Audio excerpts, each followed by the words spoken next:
I got a bone to pick with you. Let's get this going. First off, I was the one that put together the deal and I got the little piece of lot, right? Yeah. So it's my lot and it was in my name. Next thing you know, I got a deal with the mechanic. The mechanic is a nice guy, good old boy. He would go and he would repair my vehicle, and in exchange, what would happen? And in exchange, he parked his vehicle on the property. Hmm? Yeah. But I paid him for the work, but I never charged him for him being up on the lot. It was just that's it, just me being neighborly, right? Right. I got my feelings hurt again. Here we go. I'm so sick. You know what? There's something that keeps happening. You know what? Stuff gets weared down.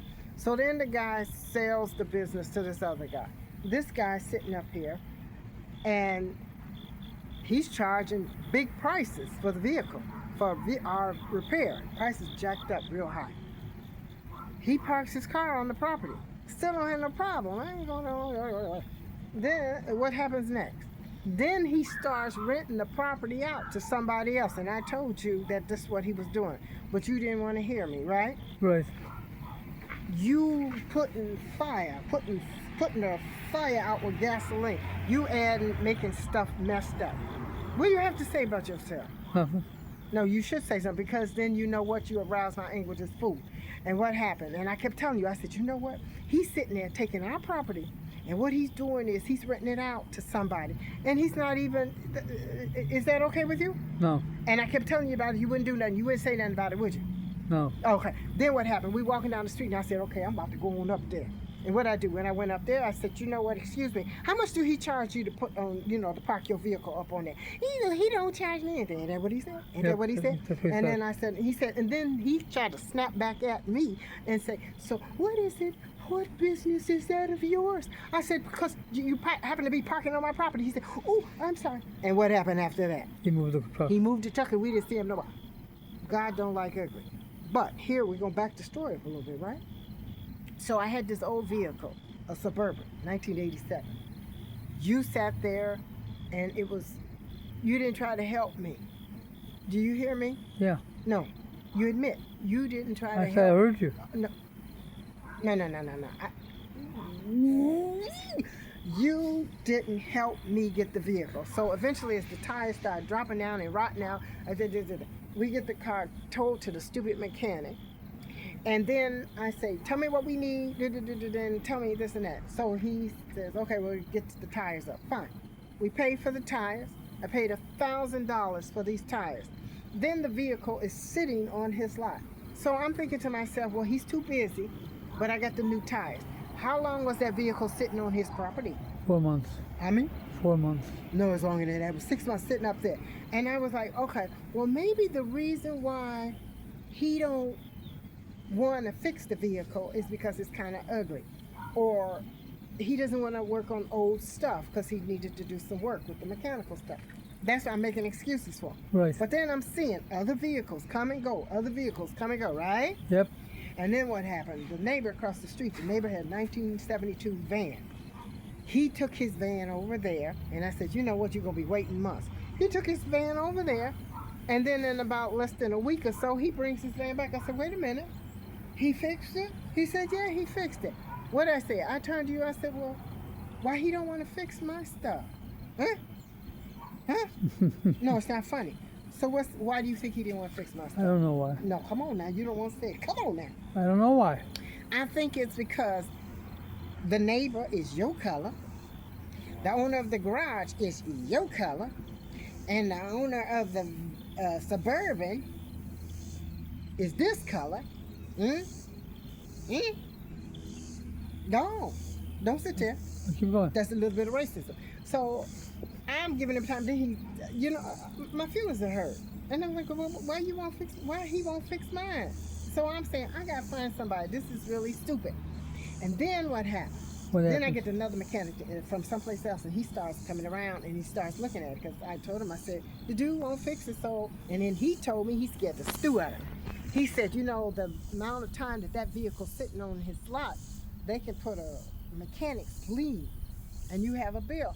I said, but I've been trying to get it off, and I got the money to fix it. So then I got worked up. I got real scared, and that's when I said, okay, we got to get the vehicle towed, right? Yeah. Then he gonna jump up and act like he want to fix Yeah. it. Okay, He put down on brake lines. huh? He put it in brake He lines. tries. He gonna do something. Well, the point is, why didn't you fix it? Why?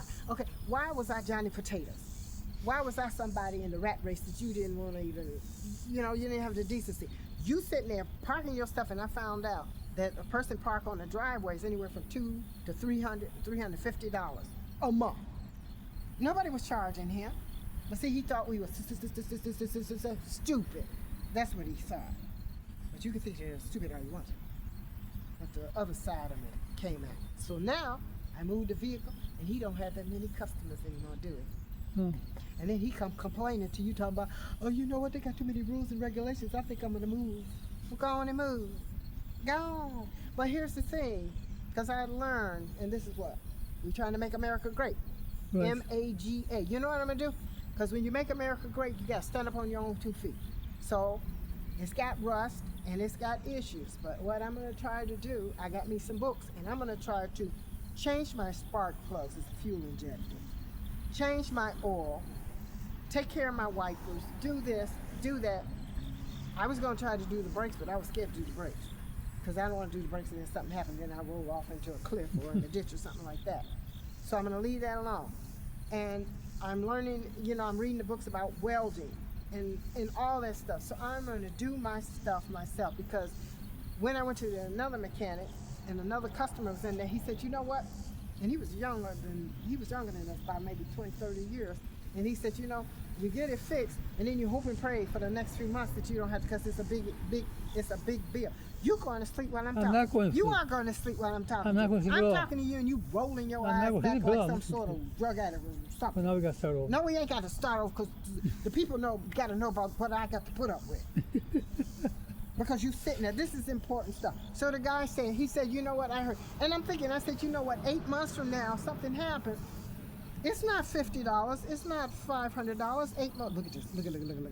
He done got out the car, he looking over at me. I'm talking fast, because melanated people are somewhat expressive. But see, he looked, and he was white, let's paint the picture. He looking over at you trying to say, oh, white man, are you in trouble? That's what he is. Look, he looked back. He looked back when you just laughed. He just looked back because they feel like you threatened. You Get see back what to I your have to thing. put back? So What I'm do you gotta trying put to back, learn, huh? and What do you got to put back? I got to put back and put up with some BS. That's what I got to do. Just like when we were down at the place that we were sitting with the homeless people, and that's another story. I know I done jumped off the topic, but anyway, let me get back to it. Let me say, Yes. I'm going to try to fix my vehicle myself, and may God be with me. And for all those people, get on out there and try to do it, because I'm trying to learn. And if I do something and fix something and it's right, I'm going to feel so proud of myself, and I'm going to upload it so everybody else can feel like, oh, I can do it too. Now let's get back to the other thing. The fact that white boy, get out the car, because I'm talking fast, and people from the north tend to talk fast, right? Yeah. Okay, I'm talking fast. And we sort of like, if you go over to Italy, they talk with their hands, and the Middle East, I need the Point, people- point, stand the point. Shut your mouth. Don't tell me what to do. You don't tell me what to do. The point is, I forgot the point. That's what I'm saying. You got the point. Okay, so they felt that you were threatened. That's what he felt. We're on there. We're on the truck getting out of his yard. What happened in the end? I haven't fixed it, but I got the vehicle back myself. Yes. And I'm going to try to work on it. You drove up a hill. Yes, I did. It was real And neat. oh yeah, I forgot to put it back. And so then he took the vehicle. He didn't want it towed. And the tow truck man said, I can't take this up a 60 degree, 70, 60, 75 degree angle. He put that vehicle there. It wasn't like that before. And so now he was going to keep it on the property. And I was so scared, because the other mechanic told me that, they put a lien on your property. I got in there, and I don't like spiders and bugs and all that stuff. And I got behind the wheel, and I cranked it up, and I turned it on, and I put it down into 4-wheel drive. And I said, okay. I said, this is my foot on the gas pedal and God's foot on the gas pedal. And what happened? Made it up the hill. God put his hand Made it in up my the back. hill. We made it up the And hill. we made it all the way to our house. Yes, we did. Nothing bad happened. Nothing. Look. We did. We made it up the hill, and that was that. But see, he tried to stop me from getting my vehicle back, and I got it. 1987 boxy Chevy Suburban with 4-wheel drive. And when I'm gonna try to do some body work with the rust proof and stuff like that. I'm reading because it's gonna be so expensive. But I'm trying to understand because I want to be able to do it myself. And if I do it myself, And I'm then what? you're going to take the truck to the mechanic and say, see? See here. Look how nice it See looks. here. See here. Yeah, I see ride here. around. See you. Did you see that guy? He kept riding by. And